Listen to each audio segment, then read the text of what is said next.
নমস্কাৰ বন্ধুসকল এবাকাছ লাৰ্ণিঙৰ এই ভিডিঅ'টোলৈ পুনৰ স্বাগতম বন্ধুসকল আমি ইয়াৰ আগৰ ভিডিঅ'টোত ডবল ডিজিটৰ এটা সাধাৰণ অংক দুটা সমাধান কৰি কেনেধৰণে অংক কৰিব লাগিব তাৰ ওপৰত এটা থুলমূল আলোচনা কৰিছিলোঁ হয়নে বাৰু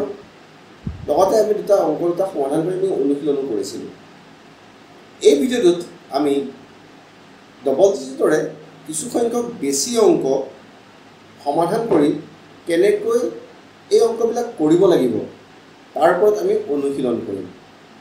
আমি আগতে ডবল ডিজিট মানে হ'ল দুটা অংক বিশিষ্ট সংখ্যা য'ত দহক আৰু একক এই দুইটা ঘৰতে দুটা অংক থাকিব আৰু সেই অংক থকা দুটা অংক থকা এই অংকবিলাক এই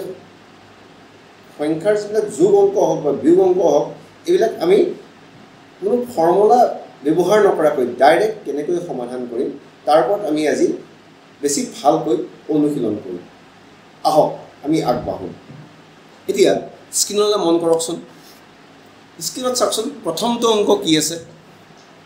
প্ৰথমটো অংক আছে 11 + 11 + 21 হয়নে বাৰু বন্ধুসকল আমি আগতে এটা কথা কৈছিলোঁ আৰম্ভণিতে যেতিয়া আমাৰ লেভেল 2 আৰম্ভ কৰিছিলোঁ তাৰ প্ৰথম ভিডিঅ'তে আমি এটা কথা কৈছিলোঁ যে ডবল ডিজিটৰ অংক কৰোঁতে আমি সোঁহাত আৰু বাওঁহাত দুইটা হাতেই ব্যৱহাৰ কৰিব লাগিব সোঁহাত আমি ব্যৱহাৰ কৰিম এককৰ ঘৰৰ ৰদত মানে ওৱানছ ৰদত আৰু বাওঁহাত আমি ব্যৱহাৰ কৰিম টেন্স ৰদত মানে দশকৰ ঘৰৰ ৰদত হয়নে বাৰু এতিয়া আহক আমি এই অংকটো দুইখন হাত ব্যৱহাৰ কৰিয়ে কেনেকৈ সমাধান কৰিব লাগিব তাৰ ওপৰত আমি অনুশীলন কৰোঁ আমাৰ প্ৰথমটো অংক কিমান আছে অংকটোত আছে 11 + 11 + 21 11 + 11 + 21 এতিয়া আহক আমি এবাকাছ টুলছত এই অংকটো সমাধান কৰোঁ আমি 11 কৰিবৰ কাৰণে কি কৰিম টেন্স ৰদত বাওঁ হাতেৰে আমি এটা বিট উঠাই দিম আৰু সোঁ হাতেৰে ওৱানছ ৰদত এটা বিট আমি উঠাই দিম হয়নে বাৰু ইউনিট পইণ্টৰ ওচৰলৈ এই দুটা বিট গুচি গ'ল কাৰণে ইয়াৰ মান কি হ'ল 11 ঠিক আছে এতিয়া ইয়াৰ লগত আমি কি যোগ কৰিব লাগিব আকৌ ইয়াৰ লগত আমি আকৌ 11 যোগ কৰিব লাগিব তেতিয়াহ'লে আমি কি কৰিম আমি আকৌ টেন্স ৰদত বাওঁ হাতেৰে এটা বিট উঠাই দিম আৰু ওৱানছ ৰদত সোঁ হাতেৰে আকৌ এটা বিট উঠাই দিম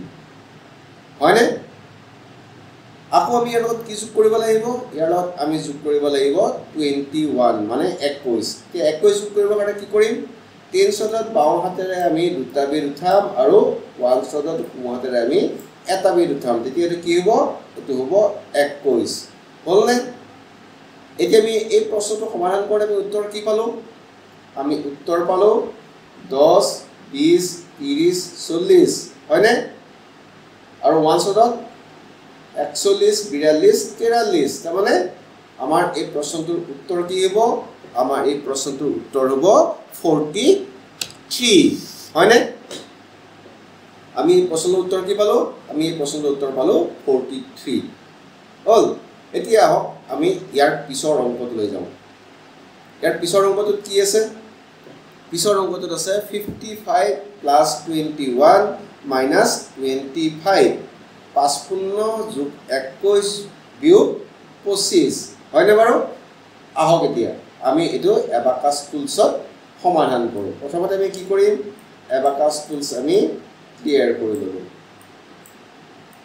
হয়নে বাৰু ঠিক আছে এতিয়া আমি কি কৰিব লাগিব আমি প্ৰথমতে কি বনাব লাগিব আমি প্ৰথমতে বনাব লাগিব 55 55 এটাকে আমি কি কৰিব লাগিব টেন্স ৰদত বাওঁ হাতেৰে আমি আপাৰ বিট নমাই দিম আৰু সোঁ হাতেৰে ওৱানছ ৰদত আপাৰ বিট নমাই দিম ইউনিট পইণ্টৰ ওচৰলৈ নমাই দিম হ'লনে এতিয়া আমাৰ কিমান হ'ল 55 এতিয়া আমাক কি লাগে আৰু ইয়াৰ লগত লাগে 21 প্লাছ কৰিব লাগে হয়নে 21 প্লাছ কৰিবৰ কাৰণে আকৌ কি কৰিম বাওঁ হাতেৰে টেন্স ৰদত দুটা বিট উঠাম আৰু ওৱানছ ৰদত সোঁ হাতেৰে এটা বিট উঠাই দিম হলনে এটো হল কিমান 21 এতিয়া আমি আৰু ইয়াৰ কি মাইনাস কৰিব লাগে ইয়াৰ পৰা আমি মাইনাস কৰিব লাগে 25 এটাকে 25 মাইনাস কৰিব কাৰণে আমি কি কৰিম 10 দত বাও হাতেৰে দুটা বিট আমি নমাই দিম আৰু 1 দত আপাৰ বিট সোঁ হাতেৰে আমি ওপৰলৈ উঠাই দিম হলনে এতিয়া আমি উত্তৰ কি পালো ইউনিট পইণ্টৰ ওচৰত কি আছে 10 দত আপাৰ বিটটো আছে আৰু 1 দত এটা বিট আছে এটাকে কি হ'ব 51 হয়নে কাৰণ 300 দত আপাৰ বিট থকা মানে কিমান হয় 50 হয় আৰু 1 দত এটা বিট আছে কাৰণে এটো 51 হ'ব আমাৰ উত্তৰ কি পালো আমি এটোৰ উত্তৰ পালো 51 ঠিক আছে এতিয়া আহক ইয়াৰ পিছৰ অংকটোলৈ যাম ইয়াৰ পিছৰ অংকটোত কি আছে পিছৰ অংকটোত আছে 10 + 10 - 10 হয়নে ঠিক আমি এতিয়া কিন্তু কি কৰিম প্ৰথমতে আমি কি কৰি লম প্ৰথমতে আমি এবাকাস টুলস আমি ক্লিয়াৰ কৰি লম ধৰাৰ পিছত আমাৰ কি কৰিব লাগে আমি প্ৰথমতে আমি 10 কৰিব লাগে এটাকে 10 কৰিবৰ কাৰণে 10 দত কি কৰিম বাও হাতেৰে আমি এটা বিট উঠাই দিম আৰু 1 দত কিবা বিট উঠাব লাগিবনে নালাগে কাৰণ 1 দত 0 আছে 0 থকাৰ কাৰণে ইউনিট পইণ্টৰ ওচৰলৈ কোনো বিট নাযায় এটাকে আমি সোঁ হাতেৰে কোনো বিট ইয়াত উঠাব নালাগে হল আকৌ লাগে আমাক কি আকৌ লাগে 10 লাগে যেতিয়া আমি কি কৰিম 10 দত আকৌ এটা বিট আমি উঠাই দিম হয়নে আৰু 1 দত কিবা কৰিব লাগিবনে নালাগে কাৰণ 1 দৰ মানটো কিমান হৈ থাকিব লাগিব 0 হৈ থাকিব লাগিব এটাকে ইউনিট পইণ্টৰ ওচৰলৈ কোনো বিট নাযায় ঠিক আছে এতিয়া আমি আকৌ কি কৰিব লাগে -10 -10 কৰিবৰ কাৰণে আকৌ আমি কি কৰিব লাগিব এতিয়া 10 দত এটা বিট বাও হাতেৰে আমি তললৈ নমাই দিম হলনে আৰু 1 দত কিবা কৰিব লাগিবনে আকৌ নালাগে কৰিব দেখে আমি উত্তৰ কি পালো তো প্ৰশ্নৰ উত্তৰ আমি কি পালো ইউনিট পইণ্টৰ ওচৰত কি আছে 300 দত এটা বিট আছে এটাকে উত্তৰ কি হ'ব আমাৰ এটো উত্তৰ হ'ব 3 বুজি পাইছেনে বাৰু এতিয়া আহক আমি অন্তিমটো প্ৰশ্ন সমাধান কৰো আমাৰ অন্তিমটো প্ৰশ্ন কি আছে অন্তিমটো প্ৰশ্ন আছে 61 - 10 + 20 হয়নে 61 কৰিবৰ কাৰণে আমি কি কৰিব লাগিব প্ৰথমতে আমি এবাকাস টুলস ক্লিয়াৰ কৰি ল'ব লাগিব আৰু তাৰ পিছত আমি কি কৰিম এতিয়া 61 কৰিম 61 কৰিবৰ কাৰণে কি কৰিম 300 দত বাও হাতেৰে আপাৰ বিট নমাম আৰু এটা লোৱাৰ বিট ওপৰত উঠাই দিম আৰু 1 দত সোঁ হাতেৰে এটা বিট উঠাই দিম এটো কি হ'ল 61 এতিয়া আমি কি মাইনাস কৰিব লাগিব ইয়াৰ পৰা আমি ইয়াৰ পৰা মাইনাস কৰিব লাগিব 10 মাইনাস কৰিবৰ কাৰণে কি কৰিম 300 দত আমি এটা বিট তললৈ নমাই দিম আৰু 1 দত কিবা কৰিব লাগিবনে নালাগে কাৰণ 1 দত আমি 0 হে মাইনাস কৰিব লাগিব 0 মাইনাস কৰিবৰ কাৰণে আমি কোনো বিট নমাব নালাগে এতিয়া আমি ইয়াৰ লগত কি যোগ কৰিব লাগিব আমি ইয়াৰ লগত আকৌ যোগ কৰিব লাগিব 20 যোগ কৰিবৰ কাৰণে আমি কি কৰিম আকৌ 300 দত আমি দুটা বিট আকৌ বাও হাতেৰে উঠাই দিম হয়নে